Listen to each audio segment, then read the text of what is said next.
வணக்கம் மக்களே! எல்லாரும் எப்படி இருக்கீங்க? கண்டிப்பா நல்லா இருப்பீங்கன்னு நெனைக்கிறேன். ஸோ இன்னைக்கான சம்பவம் இந்த ஒரு அமானுஷ்யமான ஸ்டோரிய பார்க்கறதுக்கு முன்னாடி, இந்த ஸ்டோரிய என்கிட்ட ஷேர் பண்ணாங்க இல்லையா? அந்த நபர் என்கிட்ட என்ன சொன்னாருன்னா, "ப்ரோ கண்டிப்பா சொல்றேன். இந்த ஸ்டோரிய நீங்க நைட்டு தூங்க போறதுக்கு முன்னாடி கேட்டீங்கன்னா, மேபி உங்க வீட்டுக்கு பக்கத்துல இருக்க ஏதாச்சும் ஒரு ரோட்ல ஆம்புலன்ஸ் போச்சுன்னா, டக்குனு உங்களுக்கு வந்துட்டு முழிப்பு வரலாம். இல்ல கெட்ட கனவு வரலாம். கண்டிப்பா ஆம்புலன்ஸ் சவுண்ட் கேட்டாலே பயம் வரும் ப்ரோ." அப்படிங்கிற மாரி ஒரு விஷயத்த என்கிட்ட சொன்னாரு. நான் பில்டப் பண்ணலங்க. எல்லாரும் வந்துட்டு கமெண்ட் பாக்ஸ்ல வந்துட்டு ப்ரோ பில்டப் பண்ணாதன்னு சொல்லாதீங்க. நான் பில்டப் பண்ணல. சீரியஸா அந்த நபர் என்கிட்ட சொன்னாரு. அப்புறம் அவர் சொன்ன அந்த கதைய நான் வாசிச்சு பார்த்தேங்க. உண்மையிலே அவர் சொன்ன விஷயத்துக்கு ஒர்த்தான்னு பார்த்தேன். அத விடையுமே ஒரு அதிபயங்கரமா தான் அந்த கதைய நான் ரீட் பண்ணும்போது எனக்கு தெரிஞ்சுச்சு. அது என்ன கதை, யாருக்கு நடந்துச்சு, என்ன சம்பவம் எல்லாத்தையுமே இன்னைக்கு ஒரு அதிபயங்கரமான, அமானுஷ்யமான உண்மை பேய் கதையாட்டு நம்ம சேனல்ல பார்த்துரலாம். அதுக்கு முன்னாடி நம்ம சேனலுக்கு இப்போ தான் நீங்க ஃபர்ஸ்ட் டைம் வந்திருக்கீங்க, என் ஃபேஸை இப்போ தான் பார்க்குறீங்கன்னா ஒண்ணும் பிரச்சனை இல்ல. எங்க பக்கத்துல வந்து சப்ஸ்கிரைப் பண்ண ஒரு பட்டன் இருக்கும். அதையும் பிரஸ் பண்ணிட்டு பக்கத்துல ஒரு பெல் பட்டன் இருக்கும். அதையும் சேர்த்து ஆல்னு பிரஸ் பண்ணி வச்சிருங்க.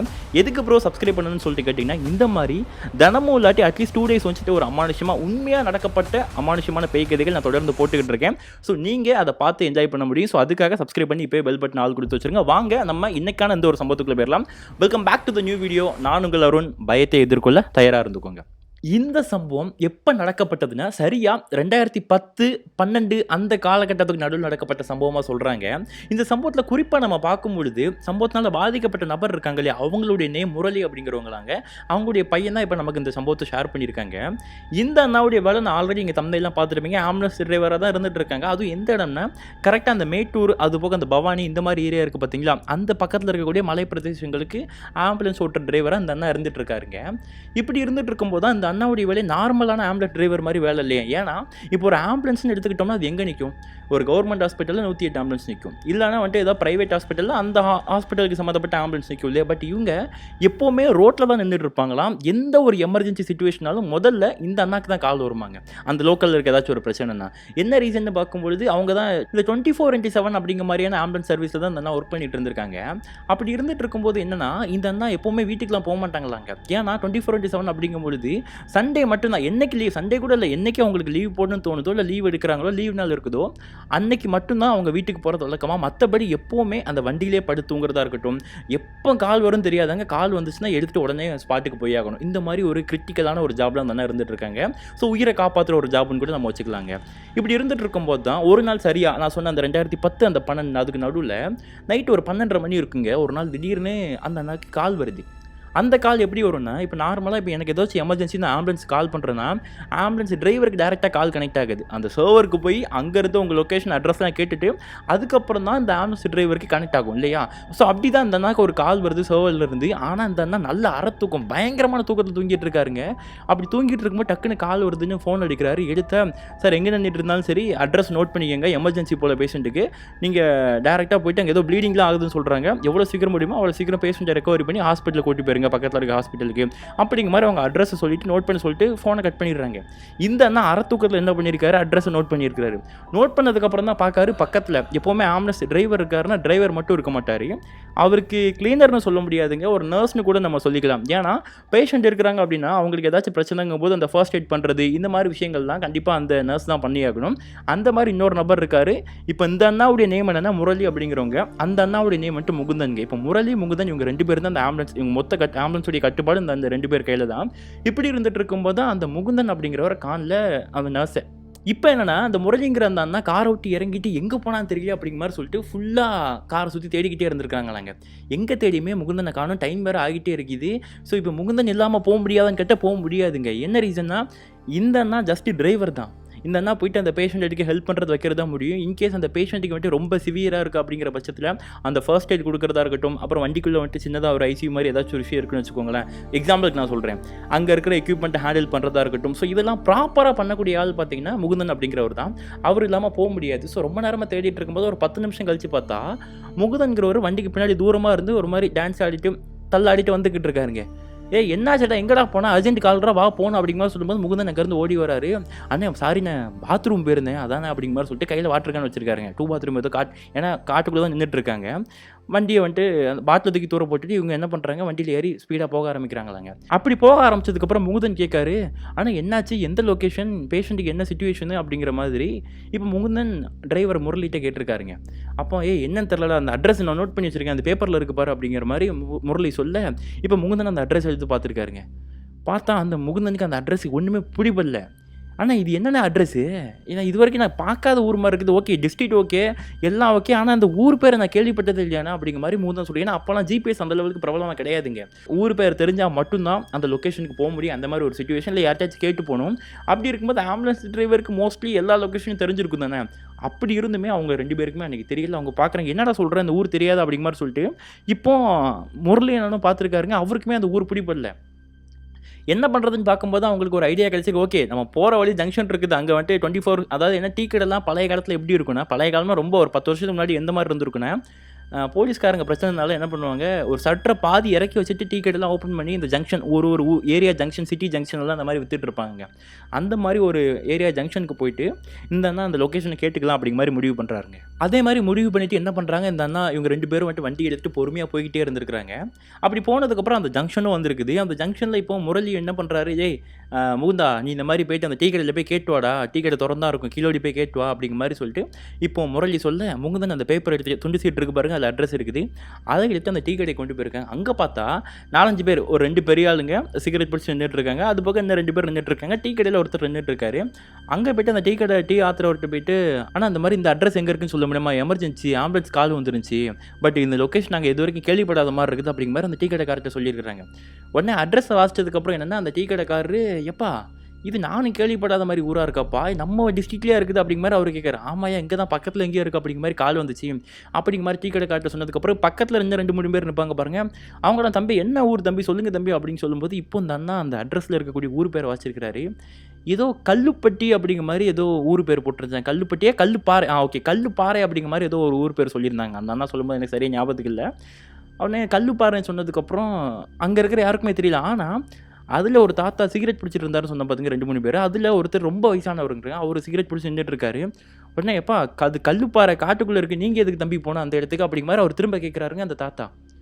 இப்போ இவர் முகுந்தன் என்ன சொல்கிறாருன்னா, "ஐயா அது எங்கே இருக்குன்னு சொல்லுங்கள், அர்ஜென்ட்டு, யாருக்கோ வந்துட்டு ரத்தம் போய்கிட்டு இருக்கு போல், கால் வந்துச்சு ஆம்புலன்ஸ், நாங்கள் ஆம்புலன்ஸ் ஓட்டிகிட்டு இருக்கோம், ஏன் ஆம்புலன்ஸ் தான் போய்கிட்டு இருக்கோம், அட்ரஸ் தெரியாமல் கேட்குறோம், எப்படி போகணும்னு சொல்லுங்கன்னு" கேட்கும்போது, "அங்கெல்லாம் வீடு இருக்க மாதிரி தெரியலையே, அங்கே வந்துட்டு சின்னதாக ஒரு 10-15 வீடு கிராமம் இருக்கும், அது காட்டில் வேலை பார்க்குறவங்க தான் அந்த மாதிரி இருந்துகிட்டு இருப்பாங்க, நீங்கள் சரி அந்த மாதிரி வழியாக போங்க" அப்படிங்கிற மாதிரி சொல்லிட்டு அவரு என்ன பண்ணுறாரு, அட்ரஸை வழியை காமிச்சு விட்டுருந்தாருங்க. அவர் அட்ரஸ் சொன்னது மட்டும் இல்லாமல், "வண்டியை வழியில் எங்கேயும் நிப்பாட்டாதீங்க, அவங்க லொக்கேஷன் என்னவோ அந்த ஒரு நான் சொல்கிற மாதிரி ஒரு 10-15 வீடு தான் இருக்கும், அந்த ஏரியாவுக்கு போனதுக்கப்புறம் வண்டியை நிப்பாட்டுங்க, நடுவில் நிப்பாட்டிடாதீங்க" அப்படிங்கிற மாதிரி சொல்லிட்டு தான் இந்த பெரியவர் வந்துட்டு அவங்ககிட்ட போக சொல்லியிருக்கிறாருங்க. இப்போ முகுந்தன் என்ன பண்ணுறாருன்னா, அட்ரஸ் தெரிஞ்சிருச்சுல்ல, அதனால் நேராக முரளிட்ட வராரு. வந்துட்டு, "இந்த மாதிரி அட்ரஸ் எனக்கு தெரிஞ்சிருச்சு, நீங்கள் போங்க முரளி, நான் வழி சொல்கிறேன்" அப்படிங்கிற மாதிரி சொல்ல, இப்போ முகுந்தன் வழி சொல்ல முரளி போய்கிட்டு இருக்காருங்க. ஏன்னா ஆல்மோஸ்ட் ஒரு எல்லை வர தெரியும். அதுக்கப்புறம் அந்த காட்டு பாதைன்னு சொன்னாங்க பாருங்க, அதுக்கப்புறம் தான் இவர் இந்த தாத்தா சொன்ன வழியில் இப்போ முகுந்தன் கூட்டு போகிறாரு. அப்படி போய்கிட்டு இருக்கும்போது நல்லா போய்கிட்டு இருக்காங்களாங்க. கொஞ்சம் தூரம் போகிறதுக்குள்ளே என்ன ஆகுது, எங்கேருந்து வந்துச்சுன்னு தெரியாது, பேய் மலை. ஃபஸ்ட்டு காற்றடிச்ச மாதிரி தான் இருந்துச்சுங்க, புழுதியெல்லாம் பறக்க ஆரம்பிச்சிது. திடீர்னு பார்த்தா டக்குன்னு இடி மின்னலுடன் சேர்ந்து பயங்கரமாக பேய் மலை மாதிரி பெஞ்சிட்டு இருக்குது. அந்த மலையில் தான் போய்கிட்டு இருக்காங்க. அந்த நேரம் பார்த்து என்னென்னா, அந்த வண்டியில் ஆம்புலன்ஸில் இருக்கக்கூடிய அந்த ஃபாக் லேம்ப் தெரியலைங்க, சுத்தமாக தெரியல. ஒரு 20-30 அந்த மாதிரி ஆம்புலன்ஸே பொறுமையாக தான் உருட்டிட்டு போகிற மாதிரி இருக்குது. ஏன்னா இவங்க ஆம்புலன்ஸில் ஸ்பீடாக போகணும்னு சொல்லிட்டு முடிவு பண்ணி போய் இப்போ இவங்களுக்கு ஏதாச்சும் இன்னொரு ஆம்புலன்ஸ் வர மாதிரி சிச்சுவேஷன் ஆயிடக்கூடாது இல்லையா, அதனால இவங்க பொறுமையாக தான் போகிறாங்க. ஏன்னா லைட் ஒடிச்சு அந்த லெவலுக்கு பத்தலை, அவ்வளோ தூரம் மழை பயங்கரமாக பெஞ்சிட்டு இருக்குதுங்க. அப்படி பெஞ்சிக்கிட்டு இருக்கும்போது என்ன ஆகுது, திடீர்னு பார்த்தா ஒரு பாலம் வருது. அந்த பாலம் நல்ல பழைய ரஸ்ட்டாக துரு பிடிச்ச பாலம் மாதிரி இருந்திருக்குதுங்க. அந்த பாலத்தில் இந்த அண்ணா பொறுமையாக போயிட்டுருக்காரு. அதில் போர்டு வேறு வச்சுருக்குறாங்க, மெதுவாக சொல்லவும் மேக்ஸிமம் வந்துட்டு ஸ்பீடு 30 கிலோமீட்டர் ஸ்பீடு அந்த மாதிரி தான் அந்த பாலத்தில் போட்டிருக்காங்க. அது மேபி அந்த பாலம் டேமேஜாக இருக்கிறதுனாலே இல்லை பழைய பாலம் என்ன ரீசன் தெரியல, அந்த மாதிரி பாலத்தில் போர்டு வச்சுருந்துருக்காங்க. இந்த அண்ணா சும்மையே மெதுவாக தான் போயிட்டுருக்காரு இல்லையா, பயங்கரம் மழை வேறு பெஞ்சிட்டு இருக்குது. பாலத்துக்குள்ளே ஏதோ ஆறு ஓடுற மாதிரிலாம் சவுண்டு கேட்டுட்டு இருக்குது. அவங்க பொறுமையாக போய்கிட்டு இருக்கும்போது என்ன ஆகுது, முன்னாடி 2 ஆடுங்க, 2மே வெள்ளாடு, நல்லா பார்க்குறதுக்கு ஒரு ஆடு பெருசாக அம்மா மாதிரி இருக்குது, இன்னொரு ஆடு குட்டி ஆடுங்க. இந்த 2 ஆடு வண்டிக்கு முன்னாடி வந்து நிற்குது. இந்த அண்ணா சடனாக பிரேக் அடிக்கிறார், யார், முரளி. பிரேக் அடிச்சதுக்கப்புறம் என்ன ஆகுது, முகுந்தன் என்னாச்சு அப்படிங்கிற மாதிரி கேட்கும்பொழுது, இந்த மாதிரி ஆடு முன்னாடி நிற்கிது அப்படிங்கிற மாதிரி சொல்லி இப்போ ஹாரன் அடிச்சுக்கிட்டே இருக்கிறாரு, வண்டியை பொறுமையாக நகட்டுறாரு. எப்படி நகட்டியுமே அடிக்கிற பயங்கரமாக மழை பெஞ்சிட்டு இருக்குது. அந்த ஆடு 2 ஆடுமே வந்துட்டு நகர்ற மாதிரியே தெரியல. இப்போ என்னடா பண்ணுறதுன்னு யோசிச்சுட்டு முரளி என்ன பண்ணுறாரு, நம்ம ரைட் ஏறி போகலான்னு சொல்லிட்டு அவர் ரைட் ஏறுறாருங்க. ரைட் ஏறினா ஆடு நகண்டு இவங்களை மறைக்குது. அந்த வண்டியை நேராக இவங்க ரைட்டுக்கு திரும்பி வந்து ஃபுல்லாக வண்டிக்கு முன்னாடியே நின்றுட்டு இருக்குது, தவிர்த்து எங்கேயுமே போக மாட்டேங்குது.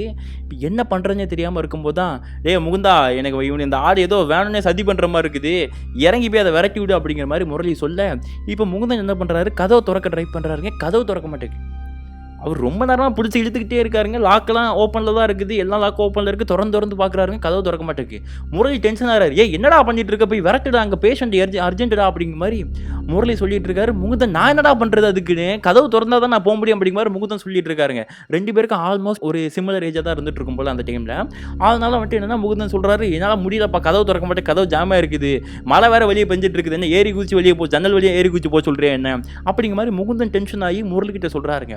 முரளி மனசுக்குள்ள என்ன யோசிக்கிறாருன்னா, மழை பெஞ்சிட்டு இருக்கனால இப்ப நம்ம இவனை இறக்குறோம்னு இவன் டென்ஷன் ஆகுறானா என்னன்னு தெரியலையே அப்படிங்கிற மாதிரி சொல்லிட்டு, சரி நானே இறங்கி போய் ஆட்டை விரட்டி தொலைக்கிறேன் அப்படிங்கிற மாதிரி சொல்லிட்டு, இந்த முரளி என்ன பண்ணியிருக்காருன்னா கதவை அவர் சைடு கதவை திறந்துருக்கிறாருங்க. திறந்து ஒரு சொட்டு திறக்கல. அப்படி இப்படி இருக்க கதவை இப்படி திறந்த மறு செகண்ட் என்ன ஆகுது, இந்த முரளிக்கு சைடில் வந்துட்டு இந்த மரக்கட்டையெல்லாம் ஏற்ற ஒரு லாரி வந்துட்டு சட்டுன்னு கிராஸ் ஆகுது. அவருக்கு நெஞ்சே ஒரு செகண்ட் நின்றுச்சு. யோசிச்சு பாருங்க, நம்ம இந்த மாதிரி கதவை திறக்கும் போது டக்குன்னு நம்ம சைடில் வண்டி கிராஸ் ஆச்சுன்னா எப்படி இருந்திருக்கும். அது ஹாரன் கூட அடிக்கிற அந்த லாரிக்காரங்க. அப்படி இவர் கதவை திறந்ததை பார்த்ததுக்கப்புறம் தான் லாரி கிராஸ் ஆனதுக்கப்புறம் ஒரு ஹார்ன் அடிச்சுட்டு பின்னாடி கை காமிச்சு திட்டிட்டு போகிறார் லாரி டிரைவர். இவருக்கு முரளிக்கு ஒரு செகண்ட் பக்குன்னு ஆயிடுச்சுங்க. அப்புறம் என்ன பண்ணுறாரு, திரும்ப கதவை சாத்திட்டாருங்க. கதவை சாத்திட்டு அப்படியே மூச்சு வாங்கிட்டு இருக்காரு. மூச்சு வாங்கிட்டு முன்னாடி பார்த்தா ஆடை காணோம். என்னடா விரட்டிட்டே அப்படிங்கிற மாதிரி முகுந்தன்ட்ட கேட்டால், எனக்கு என்ன தெரியும், இங்கே தான் நின்றுட்டு இருந்துச்சு, திடீர்னு காணும், சரி வண்டி எடுத்து கிளம்பி போகலாம் அப்படிங்கிற மாதிரி முகுந்தன் சொல்ல, இப்போ வண்டியை திரும்ப வேகமாக ஓட்டிகிட்டு போய்கிட்டே இருந்துட்டு இருக்காங்களாங்க. அப்படி போய்கிட்டு இருக்கும்போது மழை நிற்கும்னு பார்க்குறாங்க. மழை நின்ன பாடு இல்லை. அப்படி கொஞ்சம் தூரம் போனதுக்கப்புறம் என்ன ஆகுதுன்னா, சரியா 2 பாதை வருதுங்க. ஒரு பாதை கீழே மாற போகுது, இன்னொரு பாதை அப்படியே மலைக்கு மேலே ஏறுது. இப்போ முரளிக்கு டவுட்டு, எந்த பக்கம் போகிறதுன்னு தெரில. முகுந்தன்ட்ட கேட்டால், ஏன்னா அவர் தான் அந்த அட்ரஸ் கேட்டுட்டு வந்தார்லே அந்த வயசானவர்கிட்ட அந்த டீ கடையில். முகுந்தன்ட்ட கேட்டால் முகுந்தன்னு குழப்பமாக இருக்குது. அண்ணே மலைக்கு மேலே இருக்குது, மேலே போன்னு சொன்னாலுங்க, அது மட்டும் தான் எனக்கு தெரியும், இதுவரை எனக்கும் தெரியும், இதில் 2 வழி பெரிய இந்த மாதிரி விஷயம்லாம் தெரியல. ஏன்னா என்னென்ன பண்ணுறதுன்னு யோசிக்கும் போது லாரி போன வழியில் போகலாமான்னு பார்த்தா லாரி எந்த வழியில் போச்சு அப்படிங்கிற மாதிரி உங்களுக்கு தெரியல. ஏன்னா கொஞ்சம் லேட்டாக தான் கிளம்பி வந்தாங்க. அப்புறம் தான் யோசிக்கிறாருங்க, முகுந்தன் யோசிக்கிறாரு, அண்ணே மேலே தான் போன்னு சொன்னாலும் எனக்கு நல்ல ஞாபகம் இருக்குது, எதுக்கும் நீ மேலே போயிடுறேன், வண்டியை மேலே விட்டணும் அப்படிங்கிற மாதிரி சொல்ல, இப்போ கீழே தான் மெயின் ரோடு போகிற மாதிரி இருக்குது, மேலே நார்மல் ரோடு, மெயின் ரோட்டை கொஞ்சம் உடஞ்ச மாதிரி இருக்குன்னு வச்சுக்கோங்களேன், பேட்ச் மாதிரி இருக்குது, அந்த ரோட்டில் வண்டி ஏற்றிட்டு போகிறாங்களாங்க. அப்படி கொஞ்சம் தூரம் போனதுக்கப்புறம் என்ன ஆகுது, திடீர்னு ஒரு 2 பெண்டு தாண்டினதுக்கப்புறம் 3வது பெண்டில் முரளி சட்டனாக பிரேக் அடிச்சு வண்டியை நிப்பாட்டுறாரு. இப்போ முகுந்தன் வந்துட்டு, என்ன முரளி எதுக்கு நிப்பாட்டின வண்டி, எதுக்கு இப்படி சடனாக பிரேக் அடிக்கிற அப்படிங்கிற மாதிரி முகுந்தன் முரளியை பார்த்து கேட்க, அப்போ முரளி என்ன சொல்கிறாரு, டேய் உனக்கு காது கேட்கலையா, யாரோ ஒரு வயசானவங்க நின்று எப்போ வண்டி நிப்பாட்டுக்குப்பா அவசரப்பா அப்படிங்கிற மாதிரி கூப்பிட்ட மாதிரி தெரிஞ்சுட்டா, அதான் நான் வண்டி நிப்பாட்டினேன் அப்படிங்கிற மாதிரி முரளி சொல்கிறாருங்க. ஏய் என்னப்பா சொல்கிறேன், எனக்குலாம் ஒன்றும் கேட்கல அப்படிங்கிற மாதிரி சொல்லி, நல்லா பார்த்தேன்டா பச்சை கலரில் ஏதோ ஒரு பொண்ணு நின்றுட்டு இந்த மாதிரி கூப்பிட்ட மாதிரி இருந்துச்சு அப்படிங்கிற மாதிரி முரளி சொல்கிறாருங்க. என்னையா சொல்கிறேன்னு சொல்லிட்டு இப்போ இவர் திரும்பவும் முகுந்தன் வந்து கதவை திறக்க பண்ணியிருக்காருங்க. கதவு என்ன கருமம் தெரியல, லாக் ஆகி போய் இருந்திருக்குது. இப்போ இவங்க 2 பேரும் பேசிக்கிட்டு இருக்கும்போது என்ன ஆகுது, அங்கே திரும்ப கால் வருது. என்னன்னா, எப்பா நீங்கள் அட்ரஸ்க்கு லொக்கேஷனுக்கு போனீங்களா இல்லையா, பேஷண்ட் திரும்ப அர்ஜென்ட்னு கால் பண்ணுறாங்க, எங்கே இருந்துட்டு இருக்கீங்க அப்படிங்கிற மாதிரி ஒரு மாதிரி சிக்னல் விட்டு அவங்க வச்சிருக்க அந்த வாக்கி டாக்கி அதில் வந்து கால் வந்திருக்குது போலங்க. அப்போ தான் வாய்ஸ் வந்திருக்குது. இவங்க ரிட்டன் பேசலான்னு பார்த்தா சரியாக சிக்னல் கிடைக்கல போல. இவங்களால வந்துட்டு திரும்ப கான்டாக்ட் பண்ண முடியல, எந்த லொக்கேஷன் எப்படி போகிறது அட்ரஸை வந்துட்டு கரெக்டாக கேட்க முடியல. அப்படி இருந்துட்டு இருக்கும்போது தான் இப்போ முரளி என்ன பண்ணுறாரு, அவர் திரும்ப அந்த இடத்துல வண்டியை நிப்பாட்டிட்டு இறங்கி பின்னாடி போய் பார்த்துருக்காருங்க. அங்கே போய் பார்த்தா எதையுமே காணும். என்னடா இங்கே தான் யாரோ கூப்பிட்ட மாதிரி இருந்துச்சு, என்ன யாருமே காணும்னு யோசிச்சுக்கிட்டு இருக்கும்போது தான் இப்போ வண்டியில் ஏறணும்னா முகுந்தன் திரும்பவும் திட்டுறாரு.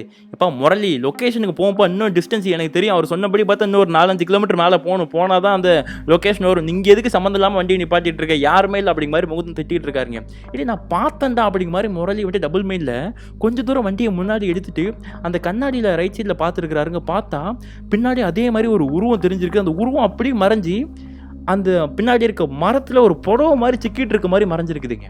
இது இவர் கண்ணால் பார்த்துருக்காரு. பார்த்துட்டு ஒரு செகண்ட் திரும்ப வண்டியை ஸ்லோ பண்ணி ஜன்னல் வெளியே எட்டி பார்க்குறாருங்க. முகுந்தன் திரும்பியும் சொல்கிறாரு, என்னத்தடா பார்த்துட்டு இருக்க, வண்டி ஏற்றா அப்படிங்கிற மாதிரி முகுந்தன் சொல்கிறாரு. இப்போ முரளி என்ன சொல்கிறாரு, நான் சொல்கிறது உனக்கு புரிய மாட்டேங்கல, சரி போகலாம் அப்படிங்கிற மாதிரி சொல்லிட்டு முரளி வந்துட்டு முகுந்தன்ட்ட இந்த விஷயம் எதுவுமே சொல்லலையாங்க. அவங்க நேராக போய்கிட்டே இருந்திருக்காங்களாம். அப்படி கொஞ்சம் தூரம் போனதுக்கப்புறம் என்ன ஆகுதுன்னா, முகுந்தன் நினச்ச மாதிரியே ஒரு சின்ன ஒரு கிராமம், ஃபஸ்ட் ஒரு செக் போஸ்ட் வந்துருக்குதுங்க. அது ஏதோ ஃபாரஸ்ட் செக் போஸ்ட் மாதிரி தான் இருந்திருக்கு. அதில் சின்னதாக ஒரு குடில் மாதிரி இருந்திருக்குன்னு வச்சுக்கோங்களேன். அந்த குடியில் வண்டியை விட்டு இறங்கி முரளி போய் பார்த்துருக்காரு. பார்த்தா அந்த ஃபாரஸ்ட் செக் போஸ்ட்டில் யாருமே காணும். செக் போஸ்ட் நல்லா ஓப்பனில் தான் இருந்திருக்குதுங்க, கயிறை வச்சு ஓப்பன் பண்ணி தான் வச்சுருந்துருக்காங்க. இப்போ அதில் கொஞ்சம் தூரம் உள்ளே போனதுக்கப்புறம் என்ன ஆகுது, சுற்றி ஒரு 10-15 வீடு மாதிரி தான் இருக்கிற மாதிரி தான் தெரிஞ்சிருக்குதுங்க. நல்ல ஒரு ரவுண்டான, இப்படி நம்ம போகிறோம் அப்படின்னா இப்படி ரவுண்ட் அடிச்சு ரிட்டன் அதே வழியில் தான் ரிட்டன் வெளியே வர மாதிரி இருக்கும். அந்த பக்கம் எந்த வழியுமே இல்லை. ஏதோ ஃபாரஸ்ட்டில் வேலை செஞ்சுட்டு இருக்க ஃபாரஸ்ட் ஆஃபீஸர் வாழ்கிற மாதிரியே ஏதோ ஒரு சில வீடுகள் அமைப்பு மாதிரி இருந்துச்சுங்க பார்க்குறதுக்கு.